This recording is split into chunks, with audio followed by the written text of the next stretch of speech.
आज एकादशी है और वैष्णवों की 3 निष्ठा होती हैं। बहुत ध्यान से सुनिएगा। वैष्णव को कम से कम 3 निष्ठाओं का पालन करना चाहिए, तभी उसका वैष्णव धर्म निभता है। सबसे पहला नाम निष्ठा, ठाकुर जी के नाम के प्रति निष्ठा। नाम जप नित्य किया करें। बंधुओं, कई लोगों को नाम जप में आलस्य आता है, नाम जप में उनको मन नहीं लगता, रुचि नहीं होती। पर सदा याद रखें कि नाम औषधि है। जो काम ठाकुर जी भी नहीं कर पाते वो नाम करता है। कोई पूछे कि ठाकुर जी कहां से प्रकट हुए, तो भगवान को प्रकट नाम ने ही किया है। ठाकुर जी नाम के बिना प्रकट नहीं होते। मैं कथाओं में कहा करता हूं, जिसने गाया उसी ने पाया ठाकुर जी को। जो गाता नहीं है ठाकुर जी को, वो पा नहीं सकता। आप लोग कहें कि हमको सेवा में बहुत सुख मिलता है, हमसे परिक्रमा लगवा लो, कथा सुनवा लो। अच्छा, एक और बात है कि अगर आपकी नाम में रुचि नहीं है ना, तो बाकी के सारे क्रम जो आप करेंगे उसमें आप कोई ना कोई अपराध जरूर बनेगा आपसे। नाम अपराध मुक्त करता है।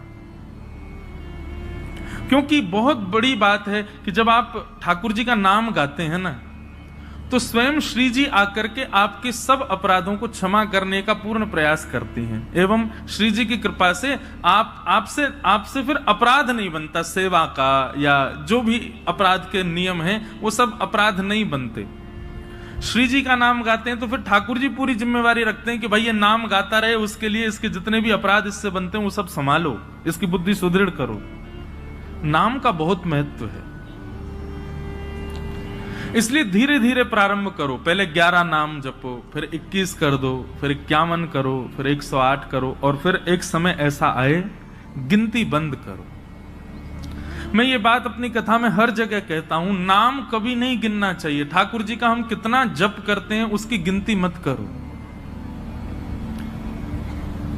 गिनती करनी है तो उनकी करो जिनकी वजह से इस संसार में पुनरपि जननम पुनरपि मरणम पुनरपि जननी जठरे शयनम, ये बार बार जन्म मृत्यु का जो बंधन हमारा बंधा रहता है, जिन पापों की वजह से, जिन हमारे दुष्कर्मों की वजह से, गिनती उनकी करो।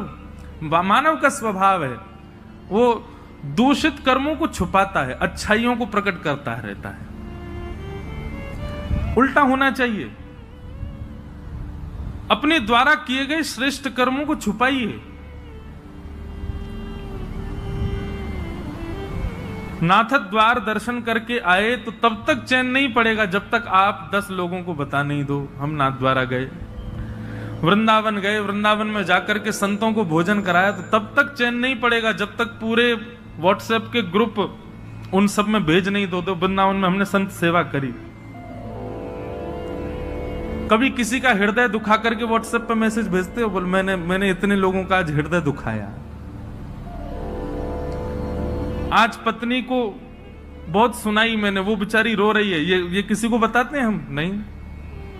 मैंने पड़ोसी के साथ में दूषित कृत्य किया, उसके साथ गलत किया, उससे ईर्ष्या करी। इन सब का प्रकाश नहीं करते, इन सबको छुपा के रखते हैं। हम प्रकाश करते हैं अपनी योग्यताओं का, कभी नहीं। ये बात हम इसलिए कह रहे हैं, हमसे मिलने भी आते हैं लोग। अब भीड़ इतनी होती है तो 1 सेकंड में भी व्यक्ति को यह लगता है कि मैं बता दूं। आप मिलने आते हैं, आपसे ज्यादा उत्सुक मैं होता हूं आपसे मिलने के लिए, लेकिन एक क्षण के समय में भी आप जब ये बता देते हैं, महाराज जी मेरा इतना नाम जप रोज होता है, महाराज जी मैं इतनी घंटे सेवा रोज करता हूं, मुझे रात्रि स्वप्न में ठाकुर जी दिखते हैं। क्यों? एक बात सदैव याद रखिएगा, भक्ति यदि पूर्ण रूपेण आपके चित्त में आएगी तो आप प्रकाश करने से बचोगे, आप उसका प्रकाश नहीं करोगे, उसको गोपनीय रखोगे। और एक बात कहें, जब आप अपनी प्रेम लक्षणा भक्ति को गोपनीय रखते हैं तो आपके मुख की आकृति प्रकाश करती है, आपको बोलने की आवश्यकता नहीं है। हमारे वृंदावन के संतों को देखो, उनको बोलने की आवश्यकता नहीं, उनका मुखमंडल बता देता है कि कृष्ण प्रेम है चित्त में, इनके चित्त में भजन है, इनके चित्त में नाम विराजमान है। भक्तमाल जी में कथा आती है अंतर्निष्ठ राजा की, जो प्रभु के नाम को सदा अपने चित्त में छुपा करके रखता, कभी किसी को यह पता तक नहीं लगने दिया कि वो एक वैष्णव है। एक दिन रात्रि में सोते सोते उसके मुख से स्वप्न में ही निकल गया, सुसुप्ता अवस्था में निकल गया, हाँ राम। पत्नी ने सुन लिया। प्रातःकाल जब बेला हुई, पत्नी ने पूरा घर सजाया, ढोल नगाड़े डुमडुमियां बज रही हैं, मंगल बाजे बज रहे हैं। राजा उठ करके आश्चर्यचकित हो गया, इतने मंगल गान क्यों हो रहे हैं। राजा ने जाकर के पत्नी से पूछा, ये सब क्या चल रहा है। बोले कि मुझे तो अब तक लगता था कि आप भक्त हो ही नहीं, पर मुझे अब पता चला आप तो अंतर्निष्ठ भक्त हो, आप तो अपने चित्त में नाम को छुपा करके रखते हैं, कभी प्रकट नहीं। अरे इतने वर्ष ब्याह को हो गए, मुझे आज तक नहीं पता चला कि आप भक्त हो। राजा बोला, तो हाँ तो मैं भक्त हूं ही नहीं। बोले कि रहने दीजिए, झूठ मत बोलिए, कल रात्रि स्वप्न की अवस्था में, सुसुप्ति अवस्था में आपके मुख से निकला हा राम। अनकॉन्शियस स्थिति में, बहुत ध्यान से सुनना, आप कैसा बर्ताव करते हो, क्या बोलते हो, वो बताता है कि आप वैष्णव हो कि नहीं। आपका बुद्धि विवेक सब बिल्कुल संयमित है और उस समय आप भक्ति भाव में रहो, ये सामान्य बात है। लेकिन कभी ऐसी स्थिति आ जाए जहां पर आपको यह भी नहीं पता कहां क्या करना है, कैसे करना है, क्या क्या मुझे होना चाहिए, ऐसे अनकॉन्शियस जब हो जाओ, तब आपके मुख से जो निकलता है उससे पता चलता है कि आप कौन है। अंदर जो है वो वास्तविक तभी निकलता है, और विशेष रूप से निद्रा की अवस्था में।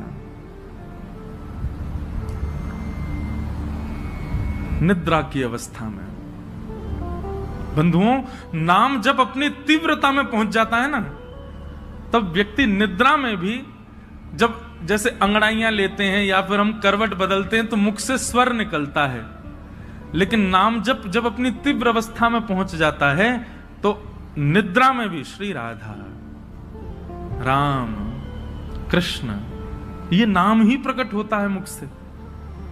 ऐसी स्थिति हो जाती है तन की। उस अंतर्निष्ठ राजा को जैसे ही पता चला कि मेरे मुख से राम नाम निकल गया, पत्नी से बोला, देवी अब तुम राजपाट संभालो और सब संभालना, अब मैं जीवित नहीं रह सकता। पत्नी बोली, क्यों? बोले, मैंने सदा जिस नाम को छुपा करके चित्त में रखा, अपनी पत्नी तक को नहीं पता चलने दिया, वो नाम जब मेरे मुख से निकल गया, मतलब मेरे तन का त्याग नाम ने कर दिया, अब मैं जीवित कैसे रह सकता हूं। प्राण रूप मान करके मैं नाम को अपने हृदय में छुपा करके रखता था, अब वही निकल गया तो मैं जीवित कैसे रहूं। और ऐसा कहते ही तत्क्षण राजा ने अपने प्राण त्याग दिए। इतना बलवान है नाम। तो वैष्णव की प्रथम निष्ठा होती है नाम निष्ठा। आज मुझसे किसी ने प्रश्न किया, नाम जपने की विधि क्या है? ये विधि विधान जो होते हैं ना, ये श्लोकों के लिए होते हैं, मंत्रों के लिए होते हैं, नाम के लिए कोई विधि नहीं। जपात सिद्धिर जपात सिद्धिर जपात सिद्धिर न संशय। उठते बैठते खाते पीते हंसते हर समय जपते रहो। नाम है ठाकुर जी का। आपका गुरु मंत्र जो है, गुरु श्लोक, गुरु मंत्र जो आपको मिला है, या द्वादशाक्षर मंत्र है, यो जो मंत्र की विधि है, उसके लिए तो आपको आसन चाहिए, स्वच्छता चाहिए, एक जगह बैठना, मन एकाग्र होना, ये सब चाहिए। पर नाम तो आप हर समय जप सकते हो, हर समय, हर क्षण। तो वैष्णव की सबसे पहली निष्ठा है नाम निष्ठा। इसलिए नाम को प्रारंभ कीजिए। अच्छा, नाम के प्रति 2-3 बातें ध्यान रखिएगा। नाम जपना भी एक सेवा है, और जैसे मंदिर की ठाकुर जी की सेवा है ना, उसमें अपराध नहीं होना चाहिए, उसमें लगन होनी चाहिए, उसमें तत्परता होनी चाहिए, उसमें स्वच्छता, शुद्धता और हृदय में प्रसन्नता होनी चाहिए। ठीक वैसे ही नाम भी एक सेवा है। जब आप कृष्ण बोलें तो आपके चित्त में त्रिभंग लली वरहा पीड़म नटवर वपुः कर्णयो कर्णकारम कस्तूरी तिलकम ललाट पटले वक्षस्थले कौस्तुभम नासाग्रे वर मुक्ति कंतर तले वेणु करे कंकणम सर्वांगे हरिचंदनम सुललितम कंठे च मुक्तावली गोप स्त्री परिवेष्टितो विजयते गोपाल चूड़ामणि। कृष्ण कहते ही आपके चित्त में गोपाल जी प्रकट हो जाएं, उनके मधुर रूप का दर्शन होने लग जाए। श्री राधा कहते ही अति सुकुमारी अति सुकोमला हमारी वृषभानु नंदिनी किशोरी जी की झांकी आ जाए, और फिर उस नाम को ही कभी इत्र मान करके, उस नाम को ही पंचगव्य पंचामृत मान करके, उस नाम को ही वस्त्र मान करके, उस नामी की ही श्रृंगार करो, सेवा करो, माला पधराओ, सुंदर नाम से ही आरती करो, नाम का ही प्रसाद भोग अर्पित करो। इस प्रकार नाम से निष्ठा से सेवा होती है। केवल ये माला फेरना और जप पूर्ण करना, अपनी संख्या पूर्ण करना नाम जप नहीं होता है। चित्त में एक कुंज का निर्माण करो, सुंदर यमुना जी बह रही हैं, सुंदर हरे भरे वृक्ष हैं, पीछे सुंदर सुंदर गिरिकंदरा दिख रही हैं, बीच में एक सेज सजी है, उस सेज पर हमारे श्याम सुंदर विराजे हैं और नाम चल रहा है। नाम वृक्षों में भी दिखे, नाम सेज पर भी दिखे, नाम यमुना जी में भी दिखे, नाम पीछे के सुंदर गिरिकंदरा में भी दिखे, और नाम ठाकुर जी में भी दिखे। पर उसी नाम के जल से ठाकुर जी को अभिषेक कराया, उसी नाम के जल से ठाकुर जी को प्रक्षालन किया, उसी नाम के जल से, उसी नाम से ठाकुर जी को वस्त्र धारण कराया, उसी नाम से इत्र धारण कराया, उसी नाम से प्रसाद, उसी नाम से ही ठाकुर जी को आरती, और उसी नाम से बलैया। ऐसी पूरी एक सेवा की विधि है। उस सेवा को मानसी रूप में करते हुए नाम जप करना, ये नाम निष्ठा है। ऐसे नाम जप होता है। नाम जप का दूसरा रूप, आज जितना हुआ है कल उससे अधिक होना चाहिए। अगर नाम जितना आज है कल भी उतना ही है, और बल्कि परसों कम और हो गया, तो इससे नामापराध होता है। नाम बढ़ना चाहिए, नाम बढ़ाओ। नाम के प्रति दूसरी भावना, कोई यदि आपसे पूछे कि आप क्या जपते हो, तो पहले परख लीजिए। यदि वो अधिकारी हो तो ही बताइए, नहीं तो उसके सामने प्रकाश करने की आवश्यकता नहीं है। अपने आप को ऐसा बता दो, नाम तो कुछ करते नहीं, महासंसारी हैं हम, तो पापी पामर जीव हैं। अपने आप को मत दिखाइए कि आप नाम जापक हैं। कोई यदि पूछे और लगे कि हाँ ये वैष्णव है, कोई गुरुजन पूछे, हम पूछ लें, हम तो वैसे हम भी संसारी हैं, हम पूछे तो मत बताओ। कोई संत पूछे, कोई महापुरुष पूछे, कोई वैष्णव पूछे, तो उनको उजागर करो। सबके सामने उजागर नहीं। यहां लोग बताते फिरते हैं कि हम कितना नाम जप कर रहे हैं, क्यों नहीं, ये नामापराध है। सबके सामने अपने नाम का प्रकाश मत करो। भाई, अगर किसी भाव से आपका प्रेम बढ़ रहा है, उस भाव को गोपनीय रखो ना, उसको प्रकाश करने की आवश्यकता क्या है। तो नाम में इस बात का ध्यान रखें कि अगर कोई व्यक्ति अयोग्य, किसी को मत मानो, लेकिन यदि आपको अनुभव हो जाए कि ये वैष्णव भाव में नहीं है, बस ऐसे चलते फिरते पूछ रहा है, तो उसके सामने अपने आप को मूर्ख ही घोषित करो। ये मत बताओ कितना नाम जपते, नहीं तो नामापराध होता है। तो सबसे पहली वैष्णव की निष्ठा होती है नाम निष्ठा। वैष्णव की दूसरी निष्ठा होती है तुलसी निष्ठा। उसके तन पर यदि तुलसी स्पर्श नहीं है, तो ठाकुर जी उसके हाथ से सेवा तो बहुत दूर की बात है, जल भी स्वीकार नहीं करेंगे।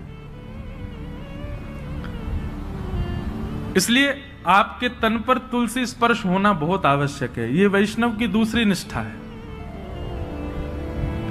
कई लोग पूछते हैं तुलसी धारण करने के लिए, आप लोग धारण कर लीजिए, लेकिन उसके बाद लोग पूछते हैं महाराज जी, अगर हम तुलसी धारण कर लें और कहीं कुछ खाना पाना हो तो?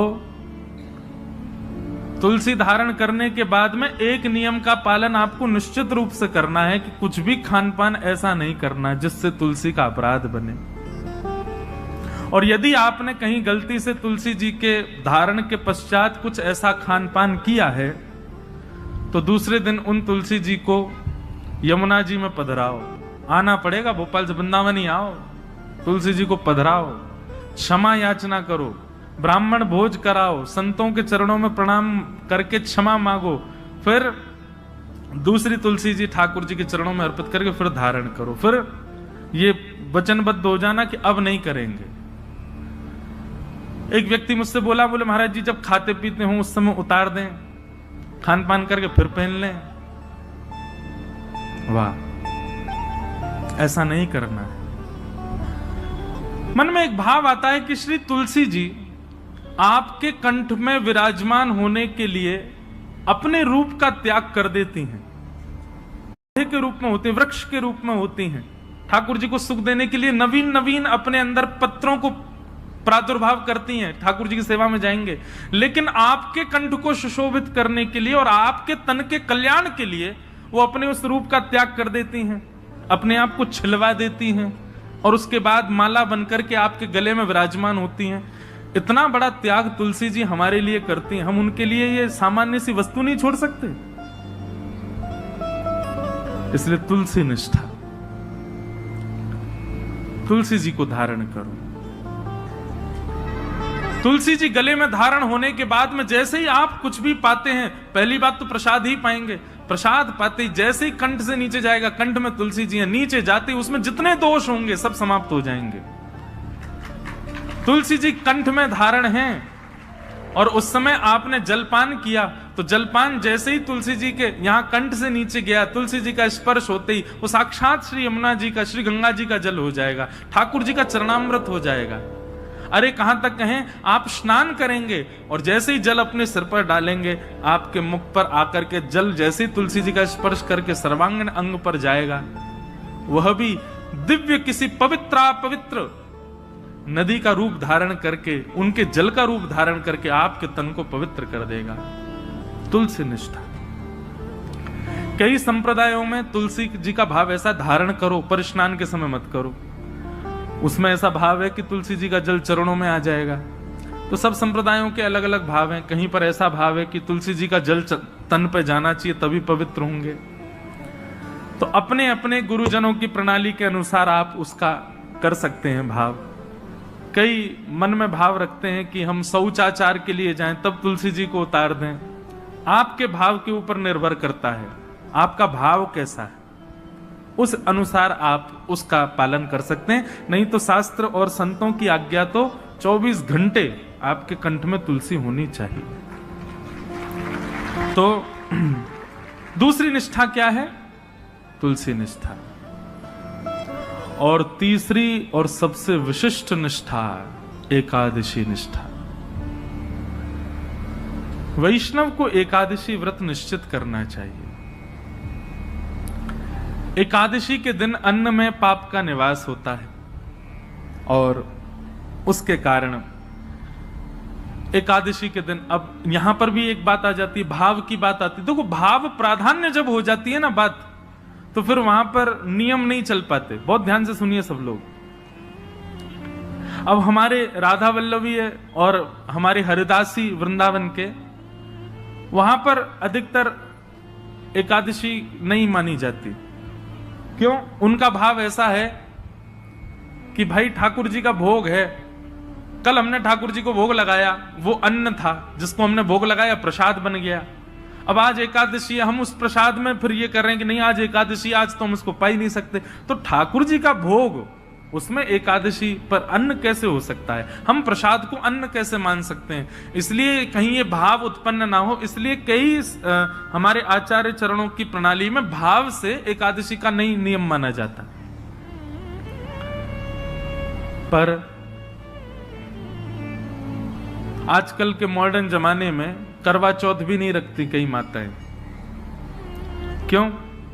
अरे मेरा ब्याह हुआ, मेरा पति इतना फल फूल रहा है, उसके लिए मैं भोजन क्यों त्यागूं? मैं तो खूब रज रज के पाऊंगी। इसलिए माताएं पाती हैं। देखो कितना भी आप पाओ, लेकिन जब करवा चौथ के दिन कोई मां, कोई बहन अपने पति के लिए व्रत करती है, तो एक दिन के लिए किया गया व्रत वो शोभनीय लगता है, सुंदर लगता है, उसमें कोई पीड़ा नहीं, सबको अच्छा लगता। बल्कि माताएं सौभाग्य मानती हैं कि हम व्रत करें। और आजकल तो भाई लोग भी करते हैं पत्नी के लिए। अच्छा है, आप लोग ज्यादा एक्सपीरियंस्ड हो, हमको नहीं पता। लेकिन हमारे लिए तो भैया ये एकादशी जो है ना, हमारे प्रियतम के लिए ये करवा चौथ का व्रत है हमारा। हम अपने श्याम सुंदर रूपी प्रियतम के, अच्छा लोग कहते हैं आयु बढ़ती आदि आदि, जो भी कुछ भी बढ़े ना बढ़े, लेकिन हाँ करवा चौथ का व्रत जब मां करती है तो उसका अपने पति के प्रति प्रेम बढ़ता है। पति को भी लगता है अरे मेरे वजह से बच्चा भूखी प्यासी बैठी सुबह से। भाई सेक्रीफाइस जो होता है ना, ये प्रेम में बहुत आवश्यक है।